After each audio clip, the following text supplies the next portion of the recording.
Hello, and welcome to EPR with your favorite environmental nerds, Nic and Laura. On today's episode, Nic and I talk about being stuck in the mud. We interview Indrayani Thakare about remediation, environmental blogs, and living simply. And finally, playing in mud makes you happier.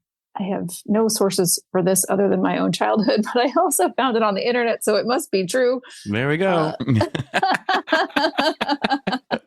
And that would be Nic. Yeah, that's me. Play in the mud, not me. I have to have shoes on and socks. I don't like to be dirty or have dirt on my hands or feet. It would not make me happier. Oh, that's funny. Really? Yeah. Come on, that's like half your career.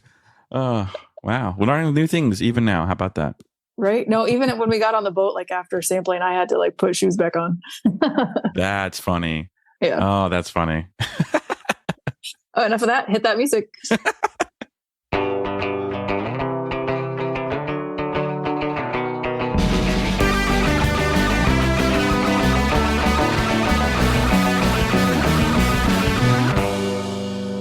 The South Carolina of NAEP is pleased to announce their next Lunch and Learn on the U.S. Army Corps of Engineers Section 408 program. The Army Corps' Christopher Mims, the Section 408 program manager, will be the featured speaker. Topics include what the program is, what are the civil works projects in South Carolina, what permissions are required to alter a civil works project, how does one apply for a Section 408 permit, what is required in a successful 408 permit application, and what are some Section 408 permitting examples in South Carolina. The event will take place on March 8th at 11:45 a.m. Lunch will be provided, but there is no virtual option for this event. Attendees must register by Friday, March 1st, 2024. Please visit www.naep-sc.org to register. And now it's time for our 30-second sponsor, Fun Time with Nic. Ready? Go. You know, every time you do a corporate event, you're like, what's the thing we could all do that we're all terrible at, but nobody cares? And it's bowling, right? And you think, oh, this will be fun. Nothing bad will ever happen. But no matter what, whenever you do it, the next day your shoulders hurt. Well, at Bowl Meow, we actually provide you bowling insurance. That's right. We were going to give you insurance for when your arm falls off 2 days after the event. So it's just 17 payments of $19.99. And I promise you that we will repair your arm. Maybe it'll be robotic, maybe not. Who knows? But we will give you a new one. And that's at bowlmeow.com. And yes, we also have cats. Dang, 30 seconds on the dot. Boom. Also, seriously, my arm hurts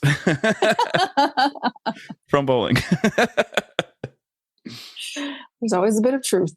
Let's get to our segment. I think we've talked about getting stuck in the mud before, but it's been a while since we talked literally about it. Or figuratively? I mean, literally. I mean that literally. Maybe we can do both. I don't know. Right? But I think we both have stuck in the mud stories. I think I've got two, and I know I think you've got at least one. Well, I'm a Gen X person, so when you talk about stuck in the mud, my brain immediately goes to Artax and the swamps of sadness. Oh, yeah. That's like, the darkest thing there is. Yeah. My age was traumatized by that. Okay, but what is that? What is that, by the way, for those of it? And I love you for that, Sam. Yeah. Never Ending Story was like, my mom used to yell at me, watching that again?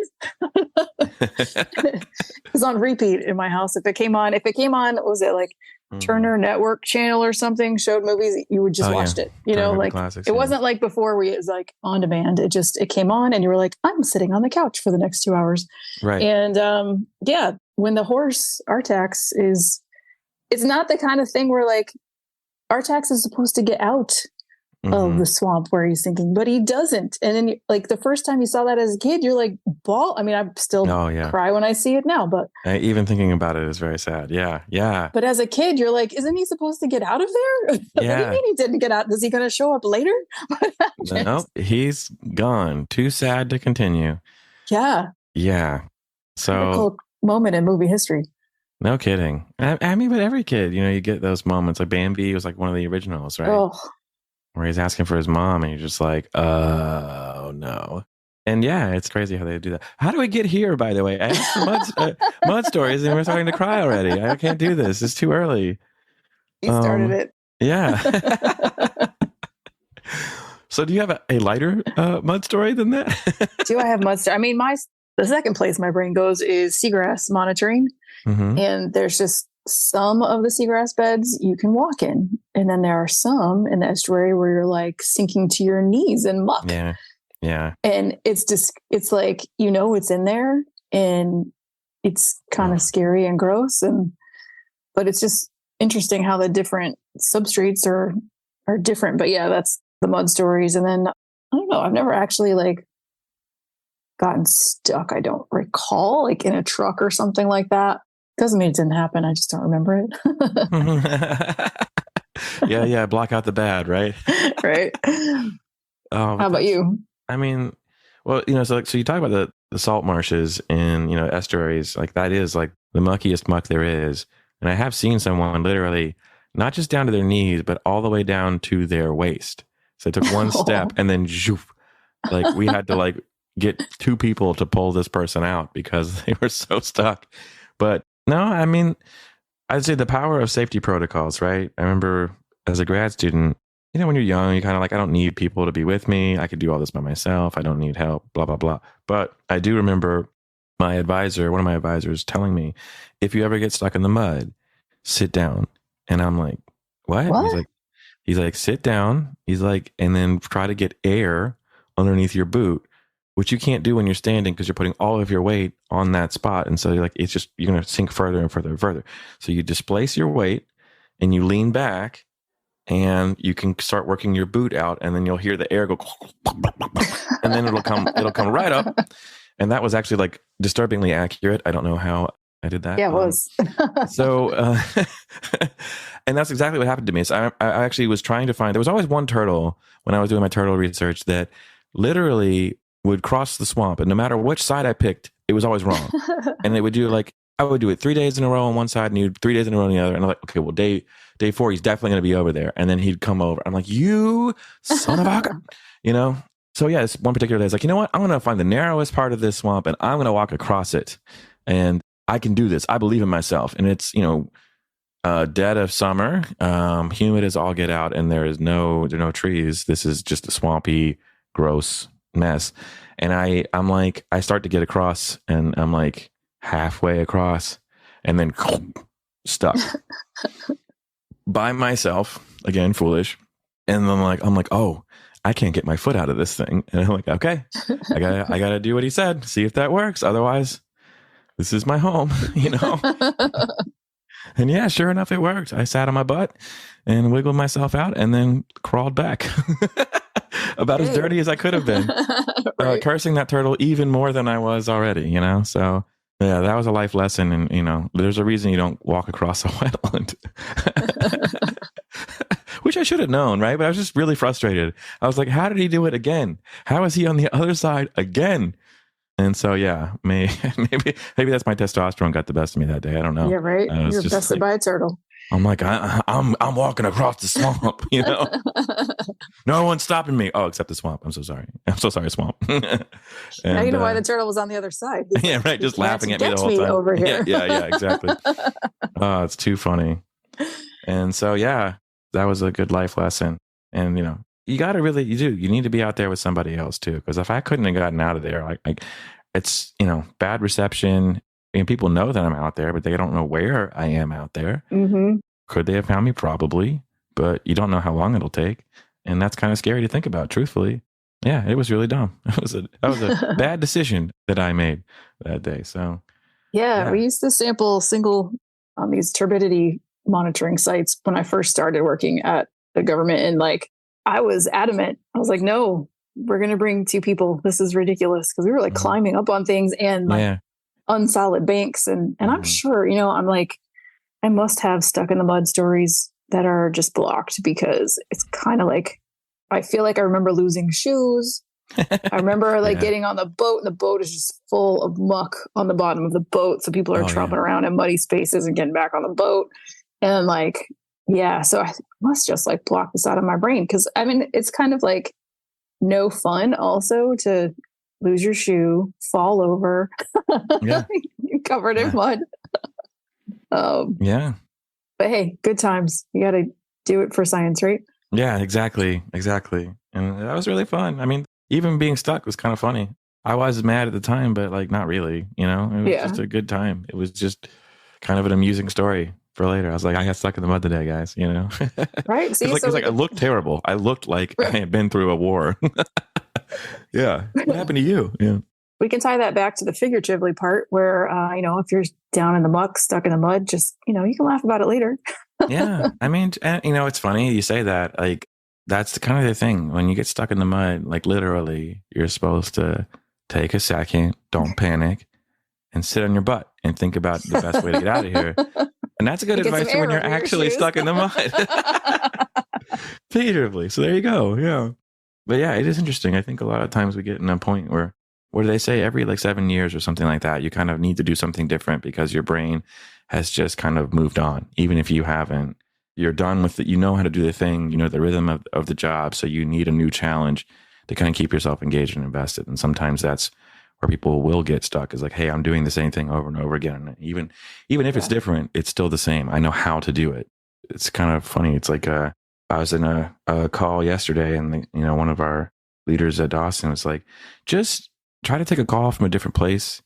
Try to take a call from, like, if you're working from home, go to a coffee shop, go to some place, go to a park, and just take a call from a different spot. It's going to give you a different perspective, different angle. Get some air under your shoes. Yeah, exactly. Right. And let yourself pull that mud, let the mud let go of you. That's how you do it. So yeah, look at that. Life advice, before noon. All right, let's get to our interview. Cool. Welcome back to EPR. Today we have Indrayani Thakare, a dynamic environmental scientist dedicated to sustainability and environmental remediation, on the show. Welcome. Thank you, Laura. Thank you, Nick. Thank you for having me here. Awesome. I'm super excited to chat with you today because we were just talking behind the scenes about how, you're boots on the ground person and your first podcast. I'm super excited to chat with you and learn more about the work that you do, but also super excited about our conversation about how you got your name. And then that ties right into our first question about how did you get such a passion for eco-conscious living? So my parents are a nature lover, and they tried to inculcate that in me while I was growing up. My grandparents are farmers by their occupation, and they told us the value of every single grain. Like, I literally remember picking up grains after the harvest to make sure that not a single grain is wasted. And that's how, that inculcated the importance of every single food grain in my life at a very young age. And then I remember a prominent stage in my life was a camping trip that my father sent me and my younger sister. And it was completely in nature. I guess it was the first time that me and my sister were all on our own without our parents and with complete strangers. And we were in this hilly area, and that helped us bond with each other for sure. And then when I was hiking and taking a little lead role in managing the group, I loved it. And cool. So wait, before you go further, how old were you? I was in my middle school. Wow. Yes. Wow. And I was like, yes, this is what I want to do. And yeah, that what set my route to have to do something in my life which is related to nature for sure. Maybe not initially, but I found my way to environment ultimately. That's cool. So from there, did you start taking classes in school? What did you do next? Or did you just go more camping? So after the camping trip where I decided that this is what I want to do, I started getting involved in my school's environmental clubs and things like that. In India, the national animal is tigers. There was a Save Tiger petition going on. So I participated in that. And that was super exciting. So wherever I went, kept going in my high school or in my undergrad, I was always part of an environmental club. And that's how I tried to keep myself related to the environmental activities. And then when it came to having a career in environment, that was really when I was actually working in corporate. And then I was involved in the corporate social responsibility activities. And they were like big on their CSR activities where they were emphasizing electronic waste recycling because the IT company is one of the largest contributor of the e-waste. So they were emphasizing the e-waste recycling. And I was like, this is great. I mean, and I asked them, like, how can I be part of the CSR, like full time? I don't want to do the IT stuff. I want to be in CSR completely. And they were like, oh, you got to take education degree for that. And that's how I was like, okay, I went through a lot of school programs in India, in US, in other countries. And I found a great program at New Jersey Institute of Technology. I did my master's there. It was really great. It was during the COVID time though, so I missed out a little on the campus time, but I wouldn't say that I missed out on any of my experiences there. So it was great. And then after my graduation, I started looking for jobs that will give me field exposure. And that is how I landed in my current job right now as an environmental scientist. That's great. And we talked a little bit about what you do. So why don't you share that with our audience? So tell us, like this morning you were out in the field. So what were you doing? So I was conducting stormwater pollution prevention inspection. So basically there are sites which have been redeveloped or which have not been redeveloped. There is always a source of water on those sites, and that water needs to be protected from the soil erosion, from the soil getting mixed in it. So there are some barriers which are like set up on the site. And you need to, like, after every rain event, you have to make sure that the soil erosion barriers are working properly. So I was literally, today I visited Kearney and then Staten Island and another site in Jersey City all morning to make sure that everything is functioning properly. It was raining a bit in the morning, but that's part of the job. Awesome. So tell us, now that you've gotten this far in your career, what are some do's and don'ts for people who are just starting out? So yes, I would love to share that. Whenever, like, imagining myself on my day one, I was given a site where construction activities were, like, heavy construction activities were going on. It was a demolition in process phase of the project. And I never have been on a commercial construction site before. And then that was a little bit like scary to hear all those like buildings coming down. And like, trust me, it is being undertaken under the safety measures. But when you are on the site for the first time, it is very scary to see all those buildings coming down. And you're like very scared to even walk near it. Of course. But yeah, so don't be scared about any huge or super commercial things that you see on the site. Reach out to a lot of people, for environmental professionals. Like, I mean, I think you guys are doing a great job through this podcast. And like, there are some groups which are like, I'm part of New Jersey SWIP, which is like Society of Women Environmental Professionals. So I would recommend connecting to as much environment professionals as you can, not just for jobs, not just for the job. It's for any kind of seminar, conferences, paper presentation that you can be part of. It's always great.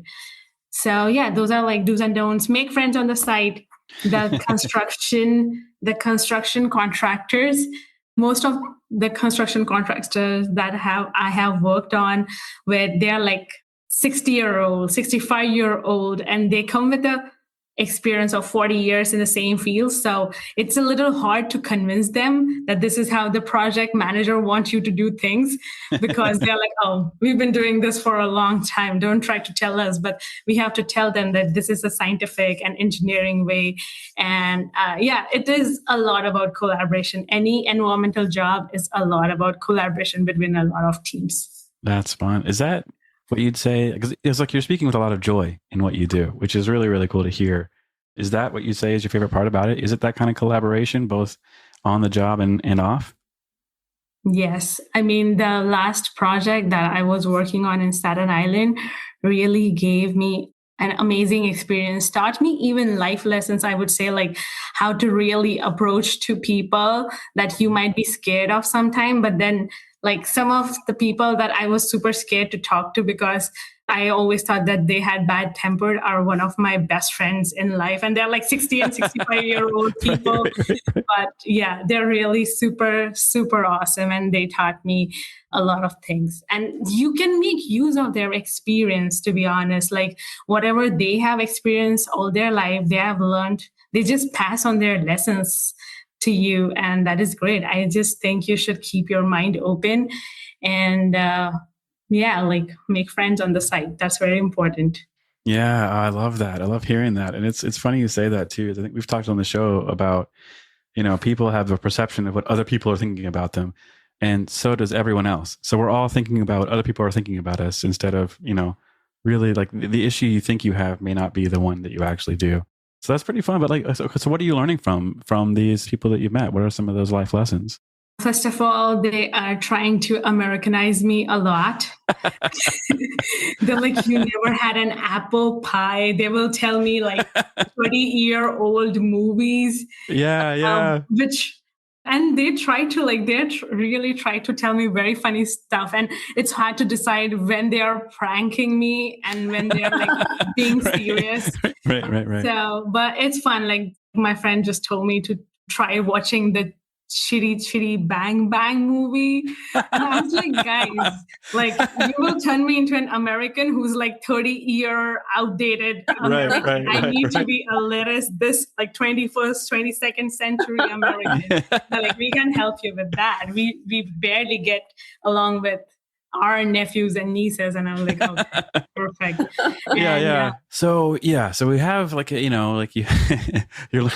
getting great life advice from some folks in the field, but you also are doing a whole lot as well. So last year you helped organize and participate in New York City's EDC press conference. So what was the purpose of that, and what was your involvement in it? So that was for our client, the site I was working on, and the NYC EDC was like handing over the project for the offshore wind. So I'd like to give a little brief information about the offshore wind project. Sure. So you know how all the environmental organization or the energy sector is trying to maximize the energy production and how efficient it could be.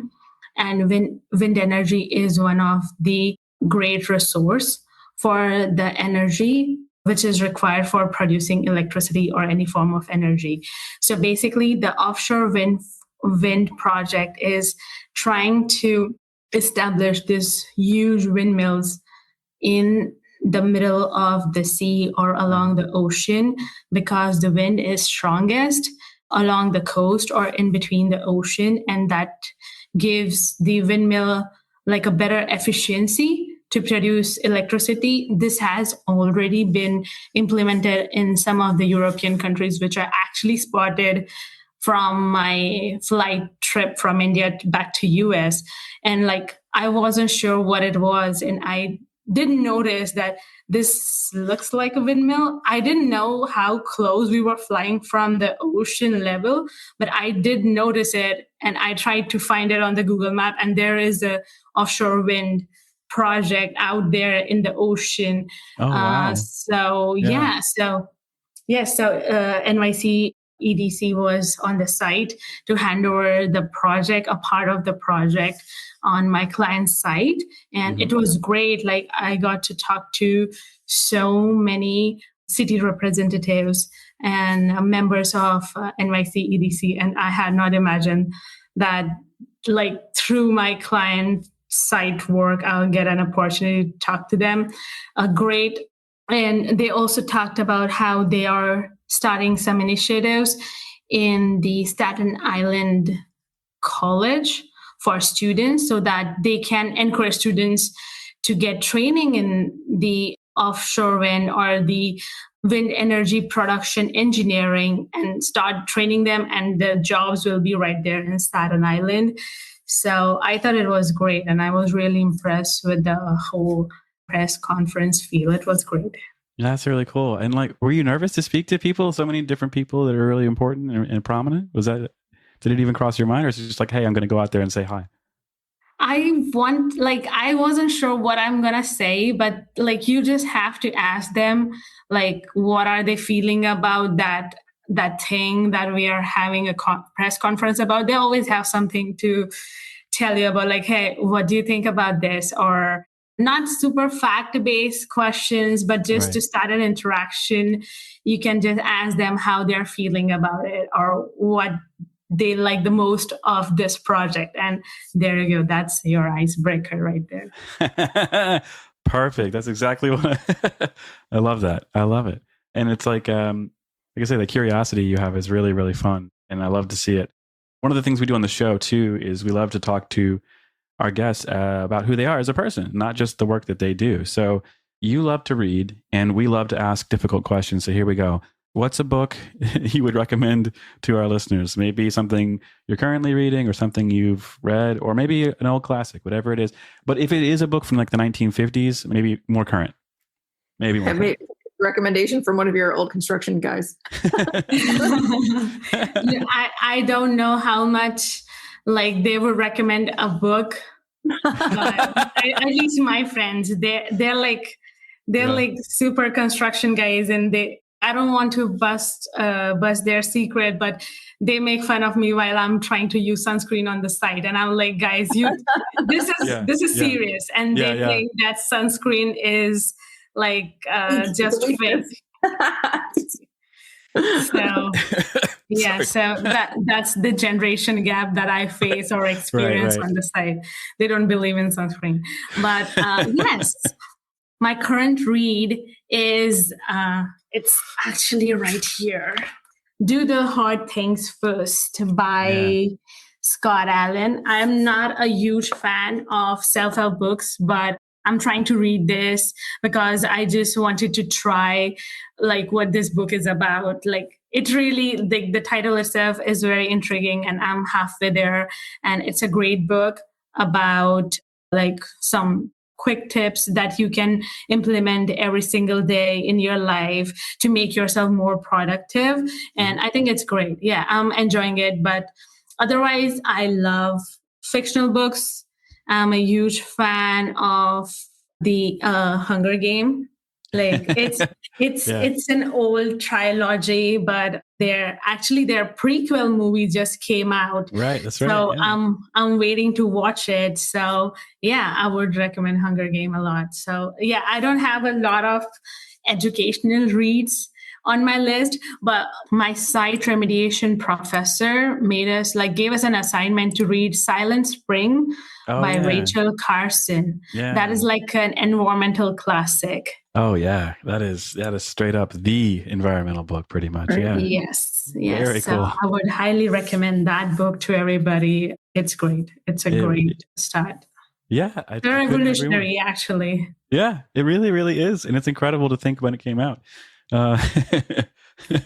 There's a joke about your construction friends here, but we'll pass through that.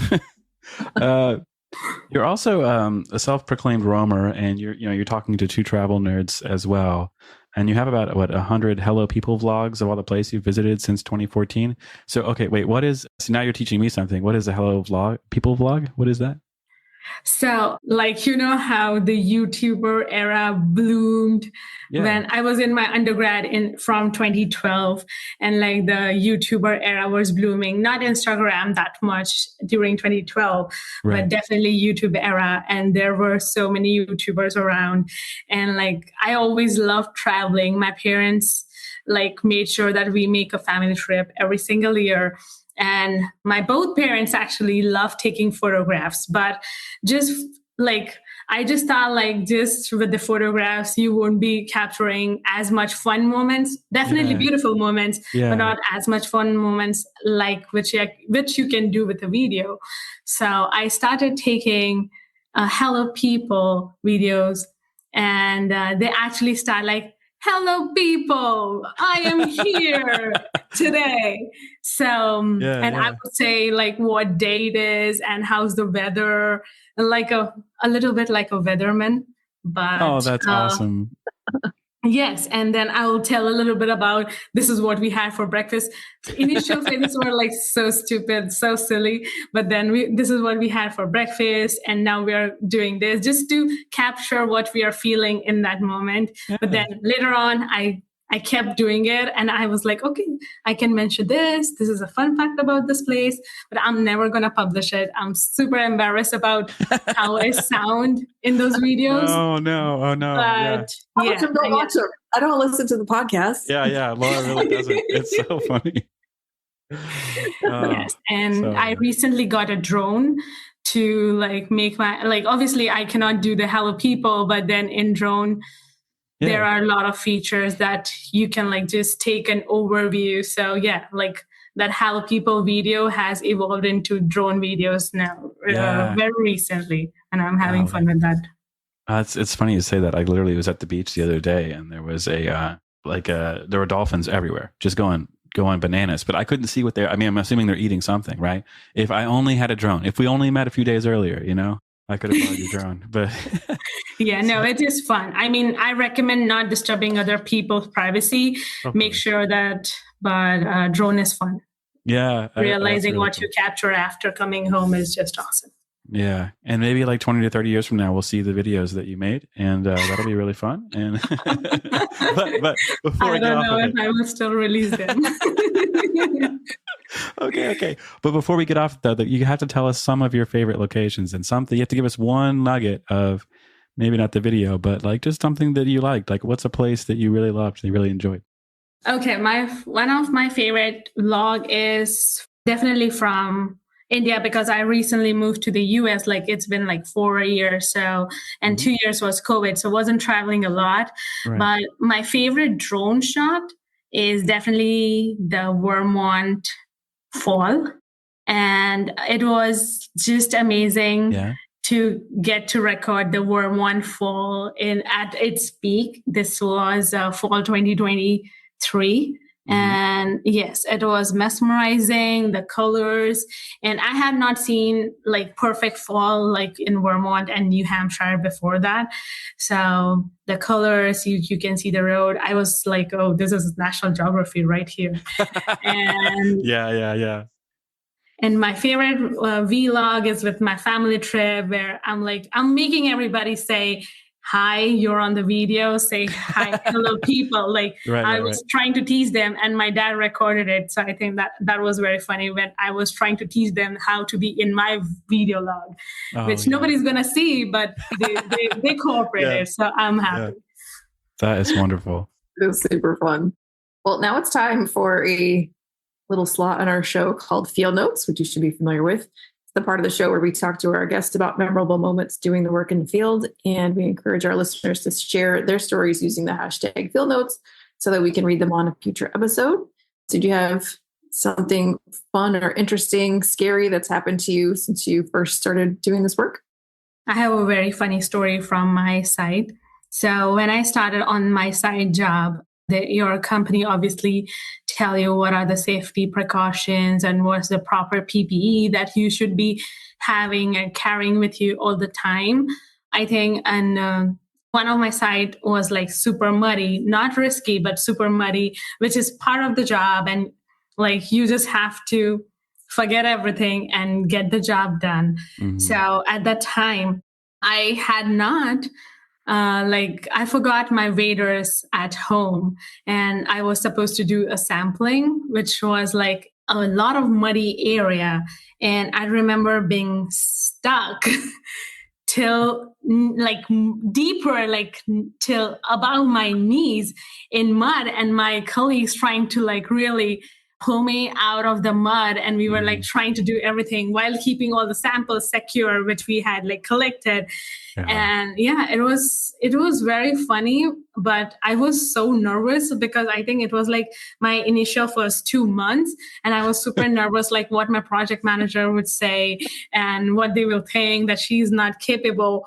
But on the contrary, they made sure if I was okay.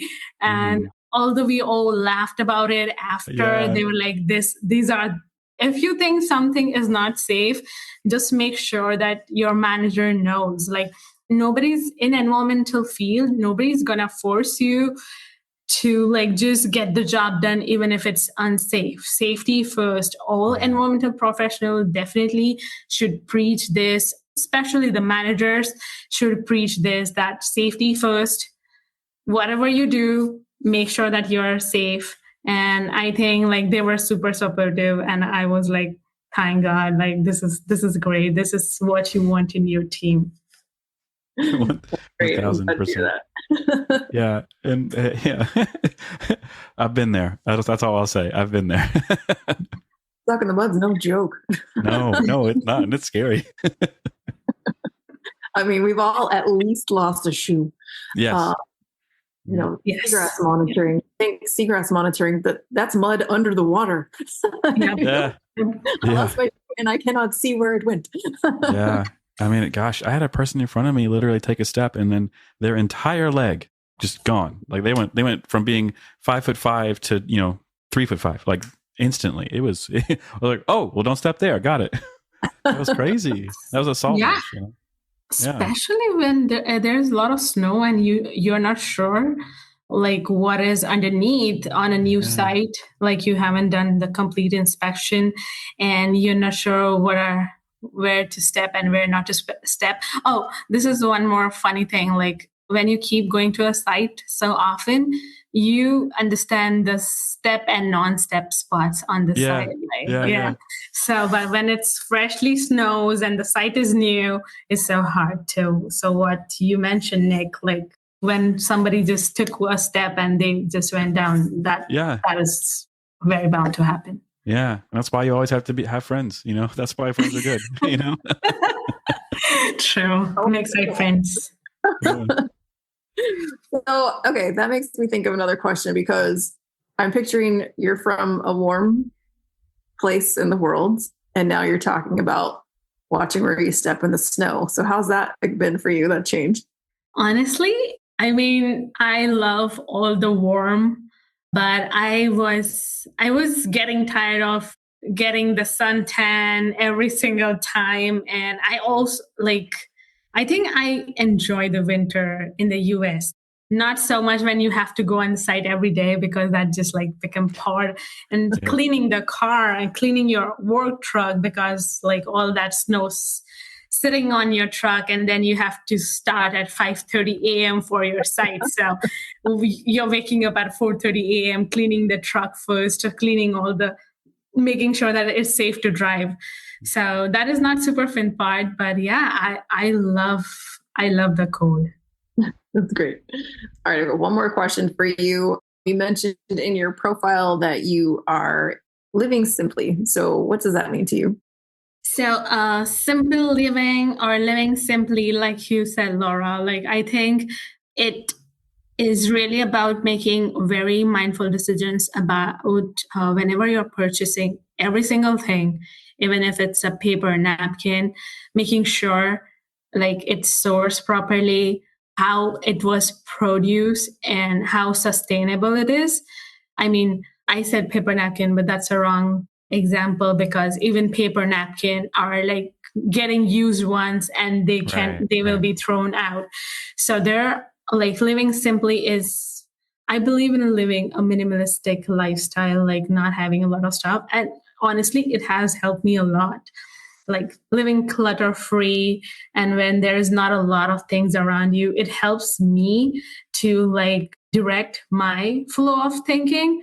So yeah, and I try to implement it in my lifestyle as well. So using simple things. And I mean, I would say that you can just make small changes to start with. And once you get in the cycle, once you get into that thinking or that mindset, you start looking at everything that you buy or everything you use from that perspective. And that really helps. And I think like if a lot more people start doing it, which I see is happening a lot more nowadays, and it feels great to see that. Yeah, that's awesome. I did have a question that I had not thought of putting on this list before, that I don't know if you want to answer or not, but when I'm career coaching, a lot of times I'm asked by people, a lot of people from India actually, how can they get a job in the US after graduating? Did you have any trouble getting a sponsor or finding someone who would hire? Yeah, it is tough to to find employees who will sponsor you, but there are a lot of tools that you can use in job search nowadays, which will show you a list of employers who has sponsored before. So that really helped. But yeah, it is tough to get sponsorship because the employer wants to know that you will be here after 3 years. If the sponsorship is completely, it's like a lottery process. So it's not up to your qualification or anything. It just is literally 80K people submitted the application. Oh, wow. And 800K people submitted the application and only 65K people get selected. Wow. So yeah, those are the numbers. And more international students are coming to the US for their education, and then they want to obviously take their work experience with them. So yeah, it is tough to convince the employers that you will be with their company and they should sponsor you. You'll have to show your efforts. And then even my employer didn't apply for sponsorship in their first year. They're like, oh, we would like to see your work. And then they sponsored me. And I luckily got the sponsorship now. So I'm on my H-1B visa now, not on my student visa anymore, which is a great relief because I can be in the US. I can be working in the US for a very long time now. But yeah, you picked it right. It's one of the most stressful part of the job process. Along with being qualified for the job, right, you also have to convince them that you deserve the sponsorship. Right. Yeah. Well, thank you for sharing that. Yes. I hate to say we're running out of time, but before we let you go, is there anything else you want to bring up before we do?